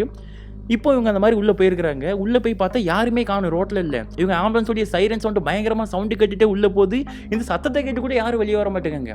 என்னடா ஆச்சு மூந்தா, இங்க கரெக்ட்டா தான் வந்திருக்கோமா, யாரையுமே காணோம். வீட்லலாம் இங்க இருக்க வீடெல்லாம் பார்த்தா யாரும் வாழ்ற மாரி தெரியலடா, என்னடா பண்றது அப்படிங்கிற மாரி யோசிச்சுக்கிட்டு, இப்போ முரளி என்ன பண்றாரு, வண்டிய அந்த செக் போஸ்ட்ட தாண்டுனதுக்கு அப்புறம் ஓரமா நிப்பாட்டுறாருங்க. நிப்பாட்டிட்டு ஹாரன் அடிச்சு பார்த்துருக்காரு. வெளிய வர பயங்கரமா மழை பெஞ்சிட்டு இருக்கு. திரும்ப இறங்கி போய் ஒவ்வொரு வீட்டாலாம் போய் செக் பண்ணிட்டு இருக்க முடியாதுங்க. அதுவும் காட்டுக்குள்ள என்ன பண்றது, ஒண்ணும் பண்ண முடியாது இல்லையா? அப்படி இருந்துட்டு இருக்கும்போது யோசிச்சுக்கிட்டே இருந்திருக்காங்க. அப்பதான் மூதன் என்ன சொல்றாரு, முரளி நீ வண்டி எடு, அந்த ரவுண்டானால போய் ஒரு ரவுண்ட் அடி, யாராச்சும் இருந்தா பாத்துக்கலாம், இங்க நின்னா ஒன்றும் தெரியாது அப்படிங்கிற மாதிரி சொல்ல, இப்போ முரளி என்ன பண்றாருன்னா வண்டி எடுத்து ஸ்பீடா அந்த ரவுண்டானால ரவுண்ட் அடிச்சிட்டு இருக்காருங்க. ரவுண்ட் அடிக்கும் போது என்ன ஆகுதுன்னா, இவ்வளவு நேரம் ஜாம் ஆயிருந்த கதவு எதிர்பாராத விதமா கதவு தானா திறந்து முகுந்தன் இருக்காரு பாருங்க, அவரு ரோட்ல விழுந்துருந்தாரு. கதவு ஜாம் ஆகி போய் ஏதோ இருந்திருக்கு, இவர் திறந்து பார்த்துருக்காருலே, அதில் ஏதோ மேபி ஸ்லிப் ஆகி லாக்கில் ஏதோ பிரச்சனை இருந்திருக்கு போல. இப்போ இப்படி கதவு திறந்தோன்னே என்ன ஆயிருது, மூதன் அந்த பக்கம் கீழே விழுந்திருக்கிறாராம். இப்போ சடனாக பிரேக் அடிச்சுட்டு முரளி ஐயோ மூதனுக்கு என்னாச்சுன்னு தெரியலன்னு சொல்லிட்டு கீழே ஃபுல்லாக ரோட்டில் தண்ணி கட்டி கிடக்குதுங்க. பழைய தார் ரோடு ஃபுல்லாக உடஞ்சி போயிருக்குது. முரளி வண்டி விட்டு அவசரமாக இறங்கி போயிட்டு மூதனை தூக்கலான்னு பார்த்தா, ஆல்ரெடி அங்கே மூதனை இன்னொருத்தர் யாரோ தலையில் துண்டு போட்டுட்டு மூதனை தூக்கி விட்டுருக்காங்க. இப்போ இவருக்கு ஒன்றும் ஓடல. ஐயா எனக்கு யார் என்னாச்சு மூதா, உனக்கு எதுவும் அடி இல்லையா அப்படிங்கிற மாதிரி சொல்லிட்டு முரளி மூதனை பிடிச்சிட்டு நேராக ஒரு ஷெல்டர் மாதிரி இருக்குதுங்க, அந்த ஷெல்டரில் கொண்டு உட்கார வச்சிருக்காங்க மூதனை. அப்படி உட்கார வச்சதுக்கப்புறம் திரும்பவும் முரளி கேட்குறாரு, மூதா உனக்கு எதுவும் அடிபட்டுச்சா? சாரிப்பா எனக்கு தெரியாது, கதவு இந்த மாதிரி லாகில் பிரச்சனை இருக்குன்னு எனக்கு தெரியாது, எதுவும் அடி எதுவும் பட்டுருச்சா அப்படிங்கிற மாதிரி திரும்ப முரளி கேட்டிருக்காருங்க மூதன்ட்ட. எனக்கு ஒன்றும் இல்லை, சரி இவர் தானா அப்படிங்கிற மாதிரி கேளுங்க அப்படிங்கிற மாதிரி மூதன் திரும்ப கேட்க, இப்போ அந்த பெரியவர் இருக்கார் பாருங்க மூதனை தூக்கி விட்டவர், அவர்கிட்ட ஐயா நீங்கள் தான் கால் பண்ணதா ஆம்புலன்ஸுக்கு, எமர்ஜென்சி ப்ளீடிங்னு கால் பண்ணாங்க ஏதோ பெண்மணிக்கு, நீங்கள் தான் கேட்கும்போது, அப்படிலாம் இல்லையே நாங்களாம் கால் பண்ணல, என்ன தம்பி சொல்கிறீங்க, யாருக்கும் அர்ஜென்ட்டா அப்படின்னா கண்டிப்பாக சொல்லியிருப்பாங்களா, இல்லை வழினா கூட யாருமே கத்துன மாதிரிலாம் எதுவும் சவுண்டு கேட்கலையே தம்பி அப்படிங்கிற மாதிரி அந்த பெரியவர் சொல்லிட்டு இருக்காருங்க. இப்போ முரளிக்கும் ஒன்றும் ஓடல, மூந்தனுக்கும் ஒன்றும் ஓடல. என்னையா சொல்கிறீங்க, இங்கே தான் இந்த லொக்கேஷன் தான் எனக்கு வந்துட்டு காமிச்சிங்க மாதிரி சொல்லிட்டு அந்த பேப்பரில் இருக்க அட்ரஸை காமிச்சிருக்காங்க வண்டியிலேருந்து எட்டு வந்து, தம்பி இந்த அட்ரஸ் தான், ஆனால் அட்ரஸில் வீட்டு நம்பர் எதுவும் குடிக்கலையே, எப்படி வீட்டு நம்பர் கொடுக்காம நீங்கள் வந்தீங்க, ஊர் பேரை மட்டும் வச்சு எப்படி தம்பி கண்டுபிடிங்க, ஒரு 10 வீட்டு தான் இருக்கு, இருந்தாலும் நான் ராத்திரி போல் ஒவ்வொரு வீட்டையுமே கதவை தட்ட முடியாத அப்படிங்கிற மாதிரி அந்த பெரியவர் சொல்கிறாருங்க. அப்படி சொன்னதுக்கப்புறம் இவர் என்ன பண்ணுறாரு, தான் கையில் வச்சிருக்க அந்த ஒரு பட்டன் ஃபோன் தாங்க வச்சுருந்துருக்காரு, அதை எடுத்து பார்த்துருக்காரு. பார்த்தா சிக்னலே இல்லை. ஐயா அப்புறம் தான் இவர் கேட்காரு, ஐயா ஒரு டவுட்டு, இங்கே சிக்னலே இல்லை, நீங்கள் எதுவும் கால் எதுவும் பிஎஸ்என்எல் எதுவும் டவர் இருக்குமா ஐயா அப்படிங்கிற மாதிரி அந்த நபர்கிட்ட கேட்கும் பொழுது, தம்பி இந்த ஏரியாவில் டவரே கிடையாது தம்பி, டவர் ரேஞ்சே கிடையாது, கால் பேசணும் அப்படின்னா அங்கே ஒரு போஸ்ட் ஆஃபீஸ் இருக்குது, அதுக்கு வெளியே 24 மணி நேரம் யார் வேணாலும் வந்துட்டு கால் பேசிக்கலாம், வெளியே ஒரு சின்னதாக வந்துட்டு ஒரு ஃபோன் பூத்து மாதிரி இருக்கும், அதில் இருந்தால் யார் வேணாலும் கால் பண்ணணும் அப்படிங்கிற மாதிரி அந்த பெரியவர் சொல்கிறாருங்க. அப்போ ஆம்புலன்ஸ் கால் பண்ணுறவங்களும் அதில் இருந்தால் கால் பண்ணியிருக்கணும் அப்படிங்கிற மாதிரி கேட்கும்போது ஆமான்னு சொன்னதுக்கப்புறம் இப்போ இவர் என்ன பண்ணுறாருன்னா ஆப்போசிட், அதாவது ரவுண்டானாக்கு அந்த பக்கம் தாங்க இருக்குது, அந்த பக்கம் இருக்க போஸ்ட் ஆஃபீஸ்க்கு இந்த அண்ணன் அந்த பெரியவர் கையில் கொடை வச்சுருந்துருக்காரு, அந்த கொடையை வாங்கிட்டு நீங்கள் இவரை கொஞ்சம் பத்திரமா பார்த்துக்கங்க, நான் போயிட்டு வந்துருந்தேன் அப்படிங்கிற மாதிரி சொல்லிட்டு இப்போ முரளி அந்த கொடையை வாங்கிட்டு நடந்து போகிறாருங்க அந்த போஸ்ட் ஆஃபீஸ்க்கு. அப்படி அந்த போஸ்ட் ஆஃபீஸ்க்கு போயிட்டு பார்த்தா வெளியே அந்த ஃபோன் பூத் இருந்துருக்குது. அந்த ஃபோன் பூத்துக்கிட்ட யாரையுமே காணும். யாராச்சும் இருக்கீங்களா, எதுவும் பிரச்சனையா, ஆம்புலன்ஸ் வந்துருச்சுமா அப்படிங்கிற மாதிரி அவர் கத்திக்கிட்டு இருக்காரு. ஆனால் என்ன சொல்லி எந்த ஒரு ரெஸ்பான்ஸுமே காணுங்க. என்ன பண்ணுறது, ஒன்றுமே பண்ண முடியல, என்ன ஒரே குழப்பமாக இருந்துட்டு இருக்கா அப்படிங்கிற மாதிரி சொல்லிட்டு அந்த குழப்பத்தோட இப்போ முரளி திரும்ப அந்த போஸ்ட் ஆஃபீஸ்லேருந்து நேராக அந்த முகுந்தன் உட்காந்துட்டு இருக்காரு பாருங்க, அங்கேயே வராரு. அங்கே வந்ததுக்கப்புறம் என்ன ஆகுதுன்னா, இன்னொரு யாரோ வயசானவங்க அந்த இன்னொரு நம்பரை கூப்பிட்ற மாதிரி இருக்குது. யாரோ ஒருத்தங்க யாரோ கூப்பிட்றாங்க, யாருன்னு பார்த்தா இப்போ முகுந்தனுக்கு ஹெல்ப் பண்ணார் இல்லையா அந்த வயசான தாத்தா, அந்த தாத்தாவை தான், அந்த தாத்தாவுடைய வீட்டம்மா அங்கே இருந்துட்டு இருக்காங்க போல், அது தாத்தாவா அங்கிளான்னு தெரில, அவங்கள அந்த அம்மா கூப்பிட்ருக்காங்க, ஏங்க ராத்திரி போல் வெளியே மலையில் என்ன பண்ணிட்டு இருக்கீங்க, நீங்கள் வாங்க உடம்புக்கு ஏதாவது சரியில்லாமல் போயிட போகுது அப்படிங்கிற மாதிரி அவங்க வீட்டம்மா கூப்பிட்ருக்காங்க. ஏமா இனிமேல் வந்துருதுன்னு சொன்னாலும் அந்த அம்மா இன்னும் கோவமா எங்கே வரப்போறீங்களா இல்லையா அப்படிங்கிற மாதிரி சொன்னதுக்கப்புறம், எப்பா தம்பி நீங்கள் பார்த்துக்கங்க, வீட்டில் கூப்பிட்றாங்க தம்பி, நான் இல்லை பிரச்சனையாரு, நான் கிளம்புறேன் அப்படிங்கிற மாதிரி சொல்லிட்டு அவர் தான் ஒய்ஃப்க்கு பயந்து அவங்க இந்த அங்கிள் பார்த்தீங்கன்னா வந்துட்டு திரும்ப வீட்டுக்குள்ளே போயிட்டாங்க. இப்போ முரளி மூந்தன் இவங்க 2 பேர் மட்டும் தான் இருந்துட்டு இருக்காங்க. அவர் போயிட்டு கதவை சாத்தின மறு நிமிஷம் என்ன ஆகுதுன்னா, அவங்க வீட்டுக்கு 2 வீடு தள்ளி ஒரு முடுக்கு மாதிரி இருக்குதுங்க, அந்த முடுக்குல இருந்து ஒரு பொண்ணு வெளியே நடந்து வராங்க, வயசானவங்க தான். அவங்க வந்துட்டு எப்போ வந்துட்டீங்களா, வாங்கப்பா வாங்கப்பா அப்படிங்கிற மாதிரி ஏதோ சீக்கிரட்டாக கூப்பிட்றாங்க. வாங்கப்பான்னு கூப்பிட்டதுக்கப்புறம் எங்கே போனீங்க, நீங்கள் தான் ஆம்புலன்ஸ் கால் பண்ணதா, கால் பண்ணால் அதில் ஒரு இடத்துல இருக்க மாட்டீங்களா, எதாவது கரெக்டாக அட்ரஸ் சொல்ல மாட்டீங்களா, எவ்வளோ நேரம் உங்களை தேடுறது, உங்களை பார்க்க வரதுக்குள்ள எவ்வளோ பிரச்சனை எங்களுக்கு அப்படிங்கிற மாதிரி சொல்லிட்டு இப்போ சரி வாங்க போகலாம் அப்படிங்கிற மாதிரி சொல்லி ஸ்ட்ரக்சர் எடுத்து வரேன் அப்படிங்கிற மாதிரி சொல்லிட்டு முரளியும் முகுந்தன் என்ன பண்ணுறாங்க, போய் ஸ்ட்ரக்சர் எடுக்க போயிருக்காங்க. அப்படி வண்டிக்கு போயிட்டு திரும்ப வெளியே வந்து பார்த்தா அந்த பொண்ணை காணும். ஏய் மூந்தா எங்கே போச்சுப்பா அந்த கிளவி, இப்படி தாங்க சொன்னாங்களா, என் டென்ஷன் ஆகி போச்சாங்க அவங்களுக்கு, எங்கே போச்சு அந்த கிளவி அப்படிங்கிற மாதிரி தான் அன்னைக்கு முரளி வந்துட்டு மூதன் அந்த அண்ணா கிட்ட சொல்லியிருக்கிறாங்க. அப்படி சொன்னதுக்கப்புறம் எனக்கும் தெரில எங்கேயாச்சு என்ன பிரச்சனை ஒன்றுமே தெரியலன்னு சொல்லும்போது திரும்ப அந்த போஸ்ட் ஆஃபீஸ் கிட்ட இருந்து இங்கே வாங்க அப்படிங்கிற மாதிரி ஒரு சத்தம் கேட்டுருக்குதுங்க. யாருக்கு, முரளிக்கு மட்டும் தான் கேட்டிருக்குது, மூதன் கேட்கல. முரளி அங்கே கூப்பிட்றாங்க வா போகலாம் சொல்லும்போது எங்கடா கூப்பிட்றாங்க, மழை பெய்யுற சத்தத்தில் உனக்கு மட்டும் எங்கே இருந்து சத்தம் கேட்க அப்படிங்கிற மாதிரி முகுந்தன் கேட்க, அங்கே தாண்டா கூப்பிட்ட மாதிரி இருந்துச்சு வா போகலான்னு சொல்லிட்டு ஸ்ட்ரக்சரை தள்ளிட்டு நேராக மலையில் நனைஞ்சிக்கிட்டே முகுந்தனும் முரளியும் அந்த ஆஃபீஸ்க்கு போயிருக்காங்களாங்க, அதான் போஸ்ட் ஆஃபீஸ் வாசலுக்கு போயிருக்காங்க. அங்கே போயிட்டு பார்த்தா யாரையுமே காணும். இங்கே இருந்தப்பா சத்தம் கேட்ட அப்படிங்கிற மாதிரி முரளி சொல்கிறாருங்க. நீ வந்ததுலேருந்து இன்றைக்கி ஃபுல்லாக சரியில்லை பார்த்துக்கோ முரளி, டென்ஷன் ஏற்றிட்டே இருக்கா அப்படிங்கிற மாதிரி முகுந்தன் சொல்ல, இங்கே தான் கேட்டுச்சுன்னு சொல்லிக்கிட்டு இருக்கும்போது இப்போ இவங்க 2 பேருக்கும் கேட்குது யாரோ ஒரு பெண் அழுற மாதிரி. எங்கே அந்த போஸ்ட் ஆஃபீஸ்க்கு உள்ளேருந்து யாரோ ஒரு பெண் அழுற மாதிரி சத்தம். ஏங்க அழுதாங்க, அது எந்த அந்த மழை பெஞ்சிட்டு இருக்கு, அந்த மலையில் கேட்டுட்டு இருக்குது. இப்போ முகுந்தனுக்கே டவுட் வருது, டேய் முரளி எனக்கு இப்போ கேட்குதுடா, நீ சொன்ன மாதிரி யாரோ ஒரு பெண் அழுகிற மாதிரி சவுண்டு கேட்குதுன்னு சொல்ல, சொன்ன நம்புறியா, இப்போ எனக்கும் இப்போ கேட்குது, நான் சொன்னேன் நீ திட்டுன்னு நான் சொல்லாமல் இருந்துட்டு இருக்கேன், இவ்வளோ மழை பெய்யுது இடி இடிக்குது இந்த சவுண்ட்லேயும் இந்த அழுகிற சவுண்டு கேட்குதுடா, எனக்கு என்னமோ சரியா படலடா, நம்ம வேறு எதுவும் பிரச்சனையில் மாட்டிக்கிட்டோமோ என்னமோ தெரியல அப்படிங்கிற மாதிரி யோசிச்சுக்கிட்டு இருக்கும்போதே சடனாக இவங்க என்ன பண்ணுறாங்க, யார் அழுகிறான்னு பார்த்துக்கலான்னு முடிவு பண்ணி அந்த கதவு கிட்ட போயிட்டு கதவை தட்டலான்னு சொல்லிட்டு கதவு கிட்ட போயிருக்காங்களாங்க. யாராச்சும் இருக்கீங்களா அப்படிங்கிற மாதிரி அந்த போஸ்ட் ஆஃபீஸோடைய கதவை தட்டியிருக்காங்க. பூட்டி தான் போட்டிருக்கு அந்த போஸ்ட் ஆஃபீஸ், வெளியே தான் ஃபோன் இருந்திருக்குது. கதவை தட்டினாலும் எந்த ரெஸ்பான்ஸ் இல்லை, அழுகிற சவுண்டு கேட்டுக்கிட்டே தாங்க இருந்திருக்குது. அப்புறம் பார்த்தா சைடில் ஜன்னல் உடஞ்ச ஜன்னல் தான், ஒரு ஓட்டை தெரிஞ்சிருக்குதுங்க. அது வழியாக எட்டி பார்த்துருக்காங்க, எட்டி பார்த்து ஃபுல்லாக இருட்டாக இருந்திருக்கு, எதுவும் தெரியல. ஃபோனில் பட்டன் ஃபோன் தானே, அதில் மேல் பட்டன் அமைக்கிட்டே இருந்து டார்ச் எரியும், அந்த டார்ச்சை வச்சு அந்த ஜன்னல் வழியாக அடித்து பார்த்துருக்காங்க, உள்ளே யாரையுமே காணும். ஆனால் சவுண்டு மட்டும் கேட்டுக்கிட்டே இருந்திருக்கா. அப்படி கேட்டுக்கிட்டே இருக்கும்போது என்ன ஆகுதுன்னா, இப்போ திரும்ப வெளியே இருந்து அந்த வயசான பாட்டியோட குரல், தம்பி எங்கேப்பா போனீங்க, உங்களை எவ்வளோ நேரம் தர்றதாங்க, என் பொண்ணு துடிச்சிக்கிட்டு இருக்காப்பான்னு சொல்ல இவங்க 2 பேரும் டென்ஷன் ஆகிட்டாங்க. உங்களை எங்கே தர்றது, சத்தியமாக டென்ஷன் ஆகுது, உண்மையிலே உங்கள் பொண்ணுக்கு எதுவும் பிரச்சனையா இல்லை வந்துட்டு எங்களை எதுவும் இது பண்ண பார்க்குறீங்களா அப்படிங்கிற மாதிரி சொல்லி சண்டை போட்டுட்டு வாங்க போகலாம் அப்படிங்கிற மாதிரி சொல்லி முடிவு பண்ணி இப்போ அந்த வயசான பாட்டி பின்னாடி இவங்க 2 பேர் போகிறாங்களாங்க. போனால் இப்போவுமே அந்த முடுக்குக்குள்ளே அந்த ஸ்ட்ரக்சர் போகாது போல். என்ன பண்ணுறாங்க, சரி நம்ம கையோட தூக்கிட்டு வந்துடலாம் அப்படிங்கிற மாதிரி சொல்லி அந்த லொக்கேஷனுக்கு போயிருக்காங்க. ஏன்னா அந்த பாட்டி பின்னாடி போயிருக்காங்க. அந்த பாட்டி பார்த்தா காட்டுக்குள்ளே கொஞ்சம் தூரம் நடந்து போயிட்டே இருக்காங்க. அந்த 15 வீடு தான் 10 வீடு தான் இருக்குது நம்ம நினச்சிட்டு இருக்கோம். கொஞ்சம் தூரம் அந்த பாட்டி ஒத்தடி பார்த்த மாதிரி பொது போய்கிட்டே இருக்காங்க. எங்கே கூட்டிகிட்டு போகிறீங்க, இங்கே எதுவும் வீடு கிடையாது, மொத்தமே இங்கே தான் வீடுன்னு சொன்னாங்கன்னு சொல்லும்போது இப்போ அந்த பாட்டி என்ன சொல்கிறாங்க, தம்பி அப்படிலாம் இல்லை, நாங்கள் முன்னாடியே வந்தவங்க, புதுசாக வந்தவங்களுக்கு தான் இந்த புது வீடெலாம் கொடுத்துருக்காங்க, எங்களுக்குலாம் வெளியே இருக்க பழைய வீடு, எங்களை மாதிரி இந்த 4-5 வீட்டில் அங்கே இருக்குது தம்பி, வாங்க பிரச்சனை இல்லை, ஒன்றும் பயப்படாதீங்கன்னு சொல்லி அந்த பாட்டி கூட்டிகிட்டு போகிறாங்களாங்க. இப்போ அவசரமாக போயிட்டு அந்த வீட்டை திறந்து பார்த்தா ஒரு மாதிரி பழைய ஓட்டு வீடு தாங்க. திறந்து பார்த்தா உள்ளே ஒரு பொண்ணு, கர்ப்பிணி பெண்ணுங்க, அப்படி வயிற்று ஃபுல்லாக கால் கீழே ஃபுல்லாக பிளட்டாக இருக்குது, ஏதோ ப்ளீடிங் ஆகிட்டே இருந்திருக்கு போல். இதை பார்த்தோன்னா இவர் முகுந்தன் என்ன பண்ணுறாரு, ஐயோ இவர் ரொம்ப சீரியஸ் அப்படிங்கிற மாதிரி சொல்லிட்டு அவர் முரளிட்டு சொல்லி, முரளி புடி நம்ம தூக்கிட்டு போகலாம் அப்படிங்கிற மாதிரி சொல்லி இப்போ முரளியை முகுந்தனும் சேர்ந்து அந்த பொண்ணை தூக்குறாங்க. பயங்கரமாக வெயிட்டாக இருக்காங்களாங்க, பட் இருந்தாலும் அவங்க தூக்குறாங்களாங்க. தம்பி என் பொண்ணுக்கு எதுவும் ஆயிராதுல, என் பொண்ணுக்கு எதுவும் ஆயிராதுல அப்படிங்கிற மாதிரி அந்த அம்மா வேண்டிகிட்டு இருக்காங்க. ஏதாவது அந்த இவங்ககிட்ட கேட்டுக்கிட்டு இருக்காங்க. இல்லை முதல்ல சீக்கிரம் ஹாஸ்பிட்டல் கூட்டு போகலாம் அப்படிங்கிற மாதிரி சொல்லி முரளியை முகுந்தனும் அந்த பொண்ணை நேராக தூக்கிட்டு ஸ்ட்ரக்சரில் கொண்டு வச்சிருக்காங்களாங்க. அந்த பொண்ணு வழியில் ஒரு மாதிரி துடிச்சிக்கிட்டு இருக்காங்களாம், பயங்கரமாக கத்திட்டு இருந்திருக்காங்க. ஸ்ட்ரக்சரில் வச்சு நேராக ஸ்ட்ரக்சரை வண்டிக்குள்ளே ஏற்றியாச்சு. ஏற்றினதுக்கப்புறம் அந்த அம்மா என்ன சொல்கிறாங்க, நானும் வரேன் தம்பி, மேபி என் பொண்ணுக்கு குழந்தை பிறந்துச்சுன்னா அந்த குழந்தைய நான் தான் கையில் வாங்கணும், என்னையும் கூட்டிகிட்டு போங்கன்னு சொன்னதுக்கப்புறம் சரி ஏறிக்கோங்க அப்படிங்கிற மாதிரி சொல்லிட்டு இப்போ அந்த வயசான பாட்டி அந்த ஸ்ட்ரக்சரில் இருக்க அந்த கர்ப்பிணி பெண்ணு மாதிரி இருக்க அந்த ஒரு பெண்ணு, அது போக இந்த முகுந்தன் இருக்கார் பாருங்க, அவர் தான் ட்ரீட்மெண்ட் கொடுக்கணும் இப்போ அர்ஜென்ட்டாக, அதனால அவரும் வந்துட்டு பின்னாடி ஏறிக்கிறாருங்க. இப்போ முரளி மட்டும் முன்னாடி உட்காந்துக்கிட்டு வண்டி எடுத்து போயிட்டு இருக்காங்க. முரளி ஸ்பீடாக சைரனை போட்டு அவர் பாட்டு வந்த வழியாக திரும்ப இறக்கிட்டு இருக்காருங்க வண்டியை. அப்படி இறக்கிட்டு இருக்கும்போது முரளி கேட்குறாரு, பேஷண்ட் ஒன்றும் பிரச்சனை இல்லை, சேஃப் தானே அப்படிங்கிற மாதிரி முரளி கேட்க, முகுந்தன் அதெல்லாம் ஒன்றும் பிரச்சனை இல்லை, சீக்கிரமாக ஹாஸ்பிட்டலுக்கு போ அப்படிங்கிற மாதிரி சொல்கிறாருங்க. முகுந்தன் என்ன பண்ணுறாரு, அங்கே இருக்க ஆக்சிஜன் டேங்க்லேருந்து ஆக்சிஜன் எடுத்து அந்த பொண்ணுக்கு வச்சுட்டு அந்த பிபி பல்ஸ்லாம் செட் பண்ணுவாங்க பாருங்க, அந்த மாதிரி மீட்ரு ஓடிட்டு இருக்குல்ல, பல்ஸ் மீட்ரு, அதில் தான் கனெக்ட் பண்ணி விட்டுட்டு இருக்காங்க. அப்படி கனெக்ட் பண்ணி விட்டுட்டு இருக்கும்போது என்ன ஆகுது, சட்டனா பிரேக் அடிச்சு முரளி வண்டியை நிப்பாட்டுறாரு காரை. அடித்த பிரேக்கில் யார் முகுந்தனே வந்துட்டு அந்த இப்போ சீட்டில் உட்காந்துட்டு இருக்கானா பிரேக் அடித்தா முன்னாடி போய் முட்டி விழுவும் பாருங்க, அந்த மாதிரி டம்முன்னு முட்டி விழுந்துருக்கிறாருங்க. அப்படி விழுந்ததும் அந்த முன்னாடி இருக்க அந்த கண்ணாடியை ஓப்பன் பண்ணிவிட்டு இப்போ டிரைவரும் பின்னாடி இருக்கவங்களும் பேசுகிறதுக்கு கண்ணாடி இருக்கும் இல்லையா, அதை திரும்ப ஓப்பன் பண்ணிவிட்டு என்ன முரளியாச்சு, எதுக்கு இந்த மாதிரி பிரேக் அடிச்சா அப்படிங்கிற மாதிரி இவர் கத்தி கேட்குறாருங்க முகுந்தன்.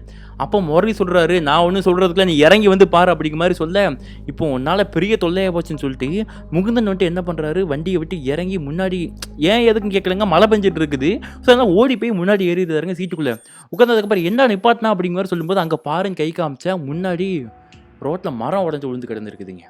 இவங்களால் 2 பேர் வண்டி எடுத்துகிட்டு போகவே முடியாது, அந்த மாதிரி ஒரு சிச்சுவேஷனு. என்னடா பண்ணுறது, பேஷண்ட் வேறு அர்ஜென்ட்டாக அப்படிங்கிற மாதிரி முகுந்தன் சொல்லிட்டு இருக்காரு. ஏதாச்சும் வழி பண்ண முரளி உன்னால் முடியும் அப்படிங்கிற மாதிரி முகுந்தன் சொல்ல, நான் என்னடா பண்ணுறது, அந்த மரத்தை நவுட்டினா தான் போக முடியும், வா இறங்கி நவுட்டலாம் அப்படிங்கிற மாதிரி முரளி சொல்கிறாருங்க. இப்போ யார் முகுந்தன் என்ன சொல்கிறாருன்னு, இல்லை இந்த மரம் விழுந்திருக்கிறத பார்த்தா மலையில் விழுந்துச்சா இல்லை வந்துட்டு எதுவும் யானை எதுவும் தள்ளி விட்டுச்சான்னு எனக்கு தெரியல, அந்த கீழே டீ கடையில் இருக்க அந்த வயசானவர்கிட்ட அட்ரஸ் கேட்கும்போது கூட அவர் சொன்னார், தம்பி எக்காரம் வந்து வழியில் வண்டி நிப்பாட்டிடாதீங்க அப்படிங்கிற மாதிரி சொன்னார். எப்படா வண்டி இறங்குறது பயமாக இருக்கா அப்படிங்கிற மாதிரி முகுந்தன் முரளிட்ட சொல்ல, பின்னாடி பேஷண்ட் பாவண்டா, நம்ம இப்போ எதாவது வந்துச்சுன்னா திரும்ப வண்டியில் ஏறி உட்காந்துக்கலாம், ஃபஸ்ட்டு போய் அதை நம்ம நவுட்டி விடலாம் அப்படிங்கிற மாதிரி சொல்லிட்டு அந்த மரத்தை நவுட்டுறதுக்காக 2 பேரும் போயிட்டு போராடுறாங்களா. அந்த மலையில் நனைஞ்சிக்கிட்டு 2 பேரும் சேர்ந்து மரத்தை இழுக்க பார்த்துருக்காங்க. பட் என்ன பண்ணி மரத்தை அசைக்கவே முடியலையாங்க. ஸோ அந்த கொலையை பிச்சு போடுறதா இருக்கட்டும் எல்லாம் பண்ணி பார்க்குறாங்க. அந்த பெரிய தண்டை மட்டும் இவங்களால 2 பேரெல்லாம் அசைக்கவே முடியல. அப்படி அந்த மலையில் நனைஞ்சிக்கிட்டு அசைக்கிட்டு இருக்கும்போது என்ன ஆகுதுன்னா, அந்த காருக்குள்ளேருந்து யாரோ சிரிக்கிற மாதிரி சவுண்டு, பயங்கரமா சரியான சத்தம். இப்போ முரளி என்ன சொல்றாரு, முகுந்தனை பார்த்து, டேய் என்னடா காருக்குள்ளேருந்து யாரோ சிரிக்கிற மாதிரி சவுண்டு கேட்குது, பேஷண்ட்டுக்கு என்னடா ஆச்சு அப்படிங்கிற மாதிரி முரளி முகுந்தன்ட்ட கேட்டிருக்காருங்க. இப்போ முகுந்தன், டேய் சத்தியமாக எனக்கு டென்ஷன் ஆகுது முரளி, என்னதான் உனக்கு பிரச்சனை, பேஷண்ட் உள்ள உயிருக்கு போராடிட்டு இருக்காங்க, அவங்க அம்மா உட்காந்துட்டு இருக்காங்க, யாரும் இப்போ சிரிப்பாங்களா அப்படிங்கிற மாதிரி சொல்லும் பொழுது இப்போ முகுந்தனுக்கும் சவுண்டு கேட்குது, காருக்குள்ளேருந்து யாரோ சிரிக்கிற மாதிரி. எனக்கும் சவுண்டு கேட்குதுடா. இப்போ அதைத்தானே நானும் சொன்னேன் அப்படிங்கிற மாதிரி முரளி சொல்லிட்டு டக்குன்னு போய் ஓடி போய் பாரு அப்படிங்கிற மாதிரி சொல்லிட்டு முரளி மரத்தை இழுக்க ஒவ்வொரு கொப்பா உடச்சி போட்டுட்டு இருக்காருங்க. முகுந்தன் வந்துட்டு நேராக காருக்கு பின்னாடி போய் பார்க்கலாம்னு சொல்லிட்டு ஓடி போய் பார்த்துருக்காரு. காருக்கு பின்னாடி போயிட்டு அவர் என்னத்தை பார்த்தாருன்னு தெரியல, முரளின்னு சொல்லிட்டு பயங்கரமாக அலறி கத்திட்டு திரும்ப ஓடி வராருங்க. என்னதாச்சு என்னத்தடா பார்த்தேன்னு சொல்லும் பொழுது இப்போ இவங்க 2 பேரும் அங்கே போய் பார்த்த அந்த அம்மாவை காணும். காருக்குள்ளே அந்த அம்மா உட்காந்துட்டு இருந்தாங்களே அந்த பொண்ணுடைய அம்மான்னு சொல்லிட்டு அவங்கள காணும். அதுக்கு பதிலாக அந்த காருடைய ஃப்ளோர், அதாவது கார் மீன்ஸ் ஆம்புலன்ஸ் சொல்ல வர, அந்த ஆம்புலன்ஸுடைய ஃப்ளோர் ஃபுல்லாக பிளட்டாக இருக்குதுங்க. இந்த பொண்ணு உடம்புல இருந்து அவ்வளோ பிளட்டு வெளியே போயிட்டே இருந்திருக்குது. இவங்க பார்த்துக்கிட்டே இருக்கும்போது என்ன ஆகுதுன்னா, அந்த பல்ஸ் மீட்டருக்கு அமைக்க பாருங்க, அது கொஞ்சம் கொஞ்சமாக கம்மியாயிட்டு வந்து அப்படி பல்ஸும் 0 ஆகுதுங்க. 0 ஆச்சுன்னா என்னென்னா அந்த பொண்ணு உயிர் போயிடுச்சு போல். அப்போ முரளி என்ன சொல்கிறேன்னு அவருக்கு தெரியாது இல்லையா. அவரு வந்துட்டு எதுக்கும் டவுட்டில், டே முகுந்தா ஏன்டா அதில் 0ன்னு காட்டுது, அப்படி காமிச்சு நான் பார்த்ததே இல்லை, பொண்ணுக்கு எதுவும் உயிர் எதுவும் போயிடுச்சால போய் பாரு அப்படிங்கிற மாதிரி சொல்ல இருறா அப்படிங்கிற மாதிரி சொல்லிட்டு இப்போ முகுந்தன் பதட்டத்தோட, ஏன்னா இப்போ முகுந்தன் வந்துட்டு அவருடைய ஆம்புலன்ஸ் அந்த ஜேர்னியில் யாருமே ஆம்புலன்ஸ் இது வரைக்கும் இறந்தது இல்லையா. ஹாஸ்பிட்டலில் கொண்டு போய் இறந்துருப்பாங்க, இந்த மாதிரி நடந்திருக்குமே தவிர்த்து ஆம்புலன்ஸில் இது வரைக்கும் இறந்தது இல்லையா முகுந்தனுடைய லைஃப் ஹிஸ்ட்ரியிலேங்க. அப்படி இருக்கும்போது முகுந்தன் ஒரு மாதிரி தயக்கத்தோட பதட்டத்தோட போயிட்டு நேராக அந்த இது இருக்க பாருங்க கையை பிடிச்சி துடிக்க தான் செக் பண்ணி பார்த்துருக்குறாருங்க. பார்த்துட்டு இப்படி தலையாட்டியிருக்காரு. அப்புறம் கழுத்துலையும் வெளியே வெளியே கை வச்சு பார்த்துருக்காரு போலங்க. பார்த்துட்டு ரெஸ்பான்ஸ் எல்லாம் வந்துட்டு, டேய் பொண்ணு இறந்து போயிட்டாங்கடா, சீக்கிரம் ஹாஸ்பிட்டலுக்கு கூட்டிகிட்டு போகணும் அப்படிங்கிற மாதிரி முகுந்தன் வந்துட்டு முரளிக்கு சொல்லியிருக்கிறாருங்க. அது இருக்கட்டும், இந்த கிழவி எங்கடா போய் தொலைஞ்சா, எனக்கு இந்த சத்தியமாக சொல்கிறேன் டென்ஷன் ஆகுது முகுந்தா அப்படிங்கிற மாதிரி முரளி முகுந்தன்ட்ட சொல்லிட்டு இருந்திருக்காருங்க. அப்படி சொல்லி சரி வா வந்து வராட்டி போகிற, நம்ம வந்துட்டு மரத்தை தள்ளி போட்டு நம்ம கிளம்பி போகலாம் அப்படிங்கிற மாதிரி சொல்லிட்டு இப்போ முகுந்தனும் முரளியும் வந்துட்டு ரொம்ப கஷ்டப்பட்டு அந்த மரத்தை தள்ளுறதுக்கு ரொம்ப கஷ்டப்பட்டு முயற்சி பண்ணிட்டு இருந்திருக்காங்களாங்க. அப்போ எப்படியோ கடவுள் புண்ணியத்தில் வந்துட்டு அந்த மரத்தை தள்ளிட்டாங்கன்னு வச்சுக்கோங்களேன், கொஞ்சம் வந்துட்டு சைடில் கேப் கிடச்சிருக்குது, ஒரு சொட்டு மரத்தை அசிச்சிருக்காங்க, அந்த சைடில் கேப் கிடச்சிருக்குது, ஏறி போயிடலாம், இப்போ ஏறி போகலாம் அப்படிங்கிற மாதிரி சொல்லிட்டு இப்போ முரளி வண்டி எடுக்கிறாரு. பின்னாடி போயிட்டு முகுந்தன் என்ன பண்ணுறாருன்னா, கதவை சாத்திடலாம் அப்படிங்கிற மாதிரி சொல்லி பின்னாடி வந்து அந்த டோரை க்ளோஸ் பண்ண வந்திருக்கிறாருங்க. அப்படி பின்னாடி வந்து பார்த்தா அந்த பொண்ணையும் காணும். யாரை? அந்த டெட் பாடியை காணும். டெட் பாடி மீன்ஸ் அந்த பொண்ணு இப்போ ஜஸ்ட் இறந்து போனாங்க இல்லையா, அந்த கர்ப்பிணி பொண்ணு, அந்த பொண்ணையுமே காணும். இப்போ இவங்க 2 பேருக்கும் வந்துட்டு என்ன பண்ணன்னு தெரில. முகுந்தா வந்துட்டு பயந்து போய் முரளிட்டு அந்த புண்ணியம் காணும் சொல்ல, என்னடா நடக்குதுங்க அப்படிங்கிற மாதிரி 2 பேரும் அந்த இடத்துல தலையில் கை வச்சுட்டு உட்காருதாங்களாங்க.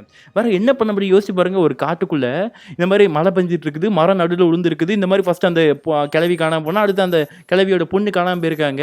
இப்படி இருக்கும்போது என்ன பண்ண முடியும், பயத்தில் 2 பேரும் உடஞ்சி உட்காந்துட்டு இருக்காங்களாங்க. அப்படி உட்காந்துட்டு இருக்கும்போது என்ன ஆகுது, மழை இன்னும் பயங்கரமாக பெஞ்சிட்டு இருக்குதுங்க. இப்போ 2 பேரும் பின்னாடி அந்த ஆம்புலன்ஸுக்குள்ளே தான் உட்காந்துட்டு இருக்காங்க மழை பெய்யறதுனால. சடனாக என்ன ஆகுது, ஆம்புலன்ஸுக்கு மேலே ஏதோ தொம்முன்னு விழுந்த மாதிரி சத்தாங்க. என்னடா விழுந்துச்சு அப்படிங்கிற மாதிரி 2 பேரும் பொறுமையாக ஆம்புலன்ஸ் விட்டு வெளியே வந்து பார்த்துருக்காங்க. வெளியே வந்து பார்த்தா அந்த முதல்ல ஒரு வயசான பாட்டி சொன்னாங்க இல்லையா, அந்த பாட்டியோட உடல் ஒரு மாதிரி பாதி அழுகுன நிலையாங்க. அந்த மாதிரி அந்த உடல் வண்டியோட மேலே டாப்பில் வந்துட்டு டம்முன்னு விழுந்துருக்குது. இவங்க போய் பார்த்தா மேலே உடல் தான் தெரிஞ்சிருக்கு. அதை எடுத்து பார்த்தா அந்த மாதிரி பாட்டியோட அழுகுன உடலுங்க. என்னடா அழுகுன உடல்லாம் வந்து விடுது, இந்த பாட்டி தான்டா அங்கே இருந்த பாட்டி அப்படிங்கிற மாதிரி. அப்போ இந்த பொண்ணு எங்கடா அப்படிங்கிற மாதிரி 2 பேரும் யோசிச்சுட்டு இருந்திருக்காங்க. எனக்கு என்னமோ தப்பாக படுது, வண்டி எடுத்துட்டு கிளம்பிடலாம்டா அப்படிங்கிற மாதிரி சொல்ல, பின்னாடி போன கிட்ட தான் வந்துட்டு அந்த கிராமம், ஸ்ட்ரெயிட்டாக போனோம்னா பிரச்சனை, ரொம்ப தூரம் போகணுன்னு அந்த நம்ம சிட்டிக்குள்ளே போகிறதுக்கு என்னடா பண்ணுறது, இப்போ அந்த கிராமத்துக்கே போய் அந்த ஒருத்தர் வயசானவர் நம்மளை பார்த்தோம் அவர் வீட்டை போய் சொல்லுவோமா அப்படிங்கிற மாதிரி கேட்க, என்னமாச்சு பண்ணுவோம்டா வண்டி எடுடா அப்படிங்கிற மாதிரி சொல்லிட்டு இப்போ முரளி என்ன பண்ணியிருக்காரு, வண்டி கதவு திறந்து வண்டி எடுக்க வந்துட்டாராங்க. வந்ததுக்கப்புறம் முகுந்தன் வருவாருன்னு பார்த்துக்கிட்டே இருந்திருக்காருங்க. முகுந்தன் ஆளை காணும். ரொம்ப நேரம் ஆச்சான், முகுந்தன் ஆளே காணுமா. கிட்டத்தட்ட 5 நிமிஷம் ஆகுது, 10 நிமிஷம் ஆகுது, முகுந்தன் கத்திட்டு இருக்காரு. ஒரு வண்டி ஓட்டி இறங்க மாட்டேங்காருங்க. ஏன்னா இவருக்கு பயம் கொடுக்க ஆரம்பிச்சிருச்சுங்க இது நடக்கிறதெல்லாம் பார்த்துட்டு.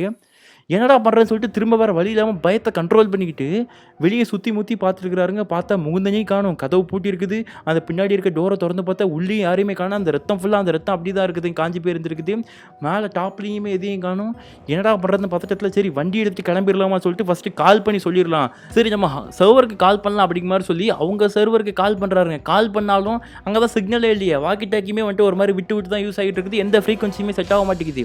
என்ன பண்ணன்னு தெரியாமல் முடிச்சுட்டு இருக்கும்போது தான் வண்டி எடுத்துறான்னு சொல்லிட்டு என்ன பண்ணுறாரு இவர், வண்டியை பொறுமையாக மூவ் பண்ணி அந்த மரத்தை விட்டு கொஞ்சம் தூரம் மூவ் பண்ணியிருப்பாராங்க. மூவ் பண்ண அடுத்த நிமிஷம் என்ன ஆகுதுன்னா, அந்த அவர் வண்டி ஓட்டிகிட்டு போகிறார் இல்லையா, அவருக்கு முன்னாடி அந்த கண்ணாடிக்கு மேலே முகுந்தனுடைய பாதி உடம்புங்க, அதாவது இடுப்புக்கு மேலே உள்ள பாதி உடம்பு வந்து முகுந்தன் வந்து என்னை காப்பாற்றி கையை வச்சு அந்த கண்ணாடியில் அடிக்கிறாருங்க. இவர் பதட்டத்தில் என்ன பண்ணியிருக்காரு, சடனாக பிரேக் அடிச்சிருக்கிறாருங்க. பிரேக் அடித்தா முகுந்தன் வந்துட்டு அப்படி முன்னாடி கீழே விழுந்துருக்கிறாருங்க. விழுந்ததுக்கப்புறம் என்ன ஆகுது, இவர் வண்டி விட்டு இறங்கலை. முகுந்தனா எந்திரிச்சு வருவான் அப்படிங்கிற மாதிரி வெயிட் பண்ணிக்கிட்டே இருந்திருக்கிறாரு. அப்படி வெயிட் பண்ணிகிட்டே கொஞ்ச நேரம் பார்த்துருக்காருங்க. அவர் இறங்குன மாதிரி முகுந்தன் இறங்குற மாதிரி தெரியலையா, இவர் வண்டியை விட்டு இறங்காமையே வண்டியை ரிவர்ஸ் எடுத்து முகுந்தன் கிட்ட நம்ம போய் வண்டியிலேருந்து எட்டி பார்க்கலாம். உண்மையிலே முகுந்தன் வந்துட்டு முகுந்தன் தானா இல்லை வந்துட்டு வேறு எதுவும் அமானுஷமா, ஏன்னா அவருக்கு தோண ஆரம்பிச்சிருச்சு ஏதோ அமானுஷமாக நடக்குதா இல்லை காட்டு விலங்கு பண்ணுறா அப்படிங்கிறது தெரியல. பயத்தில் வண்டியை விட்டு இறங்காமையே இவர் அந்த மாதிரி டோர்கிட்ட போய் எட்டி பார்த்துருக்காருங்க. இவர் நினச்ச மாதிரியே அது முகுந்தன் இல்லை, வேறு ஏதோ ஒரு பொண்ணுடைய அழுகின மாதிரி ஒரு பாடி. ஈவன் தோ இந்த பாடி வந்துட்டு வயிறு உப்பி போயிருந்துருக்குது. இதை பார்த்து அவர் அலறி அடித்து இதுக்கப்புறம் வண்டியை நிப்பாட்டவே கூடாது அப்படிங்கிற மாதிரி வண்டியை வேகமாக கீழே இறக்கிருக்கிறாருங்க. அப்படி வேகமாக கீழே இறக்குனதுல என்ன இருக்குதுன்னா, இவரும் ஒரு கட்டத்தில் ஒரு சின்ன ஒரு பள்ளத்தில் தெரியாமல் வண்டியை இறக்கி பெரிய ஆக்சிடெண்ட்டில் உள்ளாகி இவரும் மயக்கம் போட்டு விழுந்திருக்கிறாரு. அடுத்த நாள் அந்த வழியாக போனவங்க தான் இந்த மாதிரி ஆம்புலன்ஸ் ஆக்சிடெண்ட் ஆகிருக்கிறத பார்த்து எல்லார்ட்டையும் இன்ஃபார்ம் பண்ணி இப்போ இந்த முரளியை ஆம்புலன்ஸ் இருந்து பத்திரமா மீட்டு ஹாஸ்பிட்டலில் அட்மிட் பண்ணியிருக்காங்க. கிட்டத்தட்ட ஒரு மாதத்துக்கு மேலே இந்த முரளி அப்படிங்கிறவங்க வந்தாங்கன்னா கோமாவில் தாங்க இருந்திருக்கிறாங்களாம். அதுக்கப்புறம் எந்திரிச்சதுக்கப்புறம் தான் சரி என் கூட வந்த முகுந்தனுக்கு என்னாச்சு, இந்த மாதிரி அன்றைக்கி நடந்த விஷயம் அப்படிங்கிற மாதிரி எல்லாத்தையும் சொல்கிறாங்க. யாருமே நம்ப மாட்டேங்கிறாங்களாங்க. சரி முகுந்தனுக்கு என்னாச்சு அப்படிங்கிற மாதிரி பார்த்தேன், அவனை ஆளே காணுமாம். ஆக்சுவலி காணாமல் போன லிஸ்ட்டில் வந்துட்டு முகுந்தனை வச்சுருந்துருக்குறாங்க. அவர் எங்கே போனால் அப்படிங்கிற மாதிரி தெரியல, இந்த மாதிரி இருந்துட்டு இருக்கு. அப்போ இவர் சொல்கிறாரு இந்த மாதிரி தான் நடந்துச்சு, அமானுஷமாக நடந்துச்சா இல்லை வந்துட்டு காட்டு விலங்கு பண்ணிச்சான்னு தெரில, இந்த மாதிரி கால் வந்துச்சு நாங்கள் போனோம் அப்படிங்கிற மாதிரி எல்லாமே சொல்கிறாங்க. அப்படி சொன்னதுக்கப்புறம் இவருக்கு ஒரு டவுட் வருது. இப்போ நம்ம பகலில் நம்ம அந்த லொக்கேஷனுக்கு போய் பார்க்கலாம் அப்படிங்கிற மாதிரி சொல்லிட்டு முடிவு பண்ணிட்டு ஃபஸ்ட்டு என்ன பண்ணுறாரு, அவங்க சர்வருக்கு கால் பண்ணி இந்த மாதிரி அட்ரஸ் சொன்னாங்க இல்லையா, அவங்களுக்கு கால் பண்ணி கன்ஃபார்ம் பண்ணிக்கிறாருங்க. அப்படி கன்ஃபார்ம் பண்ணால் அவங்க சொல்கிற அட்ரஸ் வேறையாக இருக்குது, இந்த அண்ணா எழுதியிருக்க அட்ரஸ் வேறையாக இருக்குது. இப்போ தான் முரளி அண்ணாக்கு ஒரு டவுட் வருது, ஒருவேளை தூக்க கறக்கத்தில் தப்பாக எழுதியிருப்போமா, அப்படி தப்பாக இருந்தாலும் இந்த மாதிரி ஒரு கிராமம் அங்கே இருக்குதா, இந்த மாதிரி அங்கே போனோமே ஒரு டீக்கடைக்காரர் கூட ஒருத்தர் சொன்னாங்களா அப்படிங்கிற மாதிரி சொல்லி முடிவு பண்ணிவிட்டு உண்மையிலே அங்கே ஒரு கிராமம் இருக்குதா என்ன ஏதா அப்படிங்கிற மாதிரி விசாரிக்கலாம்னு சொல்லிட்டு பார்க்க போனால் உண்மையிலே அங்கே ஒரு கிராமம் இருக்குது. வந்து அந்த முடுக்கு வழியே போயிட்டு அந்த ஒரு பாட்டி வீட்டுக்கு போனாங்க பாருங்கள், அந்த வீட்டுக்கு போய் பார்த்தா அங்கே பாலடைஞ்சு போன வீடு தான் இருந்திருக்குது. அது மட்டும் இல்லாமல் அந்த கிராமத்தில் ரொம்ப பேர்லாம் இல்லைங்க, அந்த வயசானவராக சொன்ன அந்த தாத்தா இருக்கிறாரு பாருங்க அவர், அது போக இன்னும் 2-3 ஃபேமிலி மட்டும் தான் இருந்திருக்காங்க. அதுவும் என்னென்னா அங்கே ஏதோ பவர் ஸ்டேஷன் பக்கத்தில் இருக்குதான், அதுக்காக தான் இங்கேருந்து ஒர்க் பண்ணிட்டு இருந்திருக்காங்களாம். இவங்களை தவிர வேறு யாருமே அந்த காட்டில் கிடையாதுங்க, எல்லாருமே கவர்மெண்ட் எம்ப்ளாயி வேறு. இப்படி இருந்துகிட்டு இருக்கும்போது தான் ஒரே குழப்பமாக இருக்குன்னு யோசிச்சுட்டு இருக்காங்க. அப்படி யோசிச்சுட்டு இருக்க கிட்டத்தட்ட அடுத்து ஒரு 15 நாள் கழிச்சு என்ன ஆகுதுன்னா ஒரு நியூஸ் வருது, இந்த மாதிரி அந்த மலைப்பாதையில் ஒரு உடல் வந்துட்டு அழுகி போன நிலையில் கிடச்சிருக்குது. யாரும் செக் பண்ணி பார்த்தா முகுந்தனுங்க. அப்போ கூட அந்த முரளி அந்த அண்ணா சொல்கிறது நம்மள எல்லாரும் என்ன சொல்கிறாங்கன்னா, இல்லை ஆம்புலன்ஸ் ஆக்சிடென்ட் ஆகும்போது அவனுடைய பாடி வந்துட்டு ரோட் வழி எங்கேயாச்சும் விழுந்திருக்கலாம், அவன் கீழே விழுந்து செத்துருக்கலாம் ஆம்புலன்ஸில் இருந்து, அப்போ ஏதாவது காட்டு விலங்கு கூட இழுத்துட்டு போய் இந்த மாதிரி தனியாக போட்டிருக்கலாம் அப்படிங்கிற மாதிரி தான் எல்லாரும் சொன்னாங்க. தவிர்த்து முரளி அந்த அண்ணா சொன்னது நம்பவே இல்லையா.